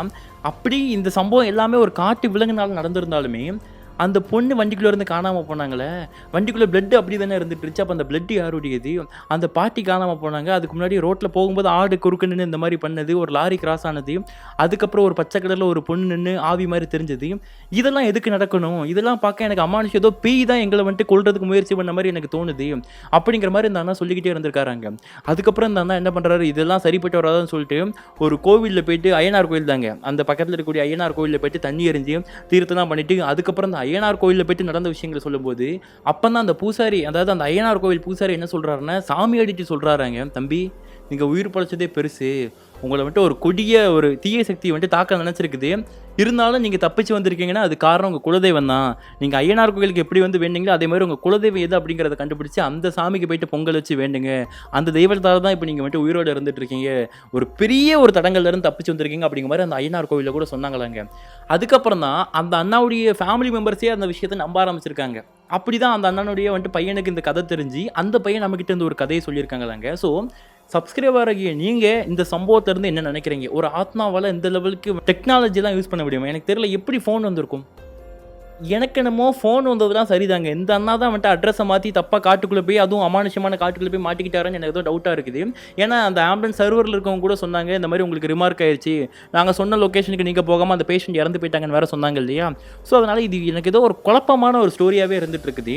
இந்த குழப்பமான ஸ்டோரியிலேருந்து உங்களுக்கு என்ன புரிஞ்சுது? இந்த குழப்பத்தை எப்படி நீங்கள் வந்துட்டு விளக்கலாம்னு நினைக்கிறீங்க அப்படிங்கிற தயவுசெய்து யாராச்சும் கமெண்ட் பாக்ஸை போட்டுட்டு போனீங்கன்னா எனக்கு ரொம்ப யூஸ்ஃபுல்லாக இருக்கும். ஏன்னா உண்மையாக சொல்கிறேன், நான் இந்த மாதிரி ஒரு குழப்பமாட்டி எந்த ஸ்டோரியுமே நான் முடிச்சதில்லை. அந்த மாதிரி என் மைண்டுக்குள்ளே திரும்ப அந்த வார்த்தையை நான் சொல்ல விரும்பல, குழப்பமாக இருந்துட்டு இருக்குதுங்க. ஸோ இந்த சம்பவம் இவ்வளோ தான். இதை விட அதிபயங்கரமான ஸ்டோரி சின்னாரத்து உங்களுக்கு எண்ட் ஸ்க்ரீனில் வந்திருக்கும். ஸோ அதெல்லாம் நீங்கள் பார்க்கலாம், பார்த்து என்ஜாய் பண்ணிக்கோங்க. I love you so much case, love you so much, bye bye. நம்ம நெக்ஸ்ட் ஒரு தரமான ஸ்டோரியில் மீட் பண்ணலாம். Love you so much case, bye bye.